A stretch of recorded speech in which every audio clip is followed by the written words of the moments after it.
I know you've heard of Maria Callas, but have you heard of Olive Fremstad? Because I hadn't. Olive Fremstad was an on-again, off-again mezzo-soprano who specialized in Wagnerian roles like Kundry in Parsifal, Venus in Tannhäuser, and Isolde in Tristan und Isolde. She was born Anna Olivia Rundqvist in Sweden, but took on the name of her adoptive parents, Fremstad, in the USA. She sang in church choirs as a young girl, she worked as a church organist, and eventually she studied with Lilli Lehmann in Berlin. Although just between you and me, they apparently ceased contract after Lehmann became aware of her husband's interest in the young Olive.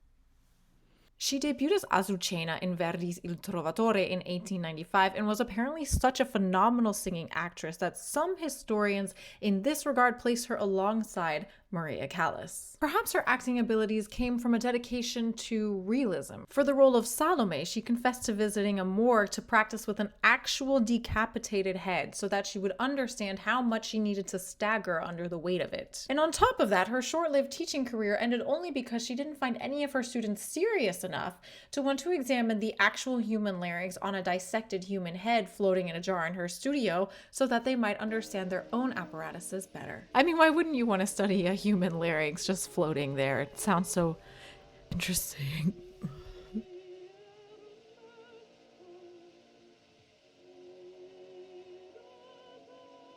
So whether by choice or sheer coincidence, she was famously recused, avoiding colleagues and the public, but she did save time for the press, apparently reporting, "I spring into life when the curtain rises, and when it falls, I might well die." That's ironic. When Pavarotti went on stage, he said, "I go to die," so...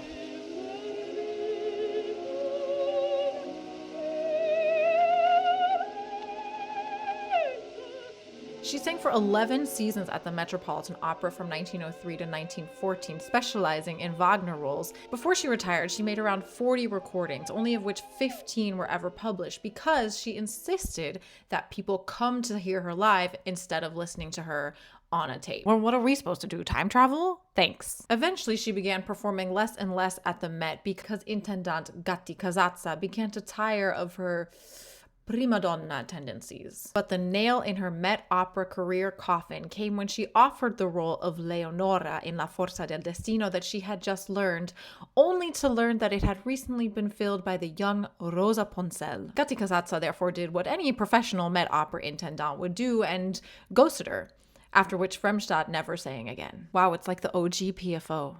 While the recordings are few and the quality is less than ideal, it's still worth checking out Fremstad's, if not for the opera then for the clear cleanliness of her singing and a peek into the past of someone who has been compared to Maria Callas. Because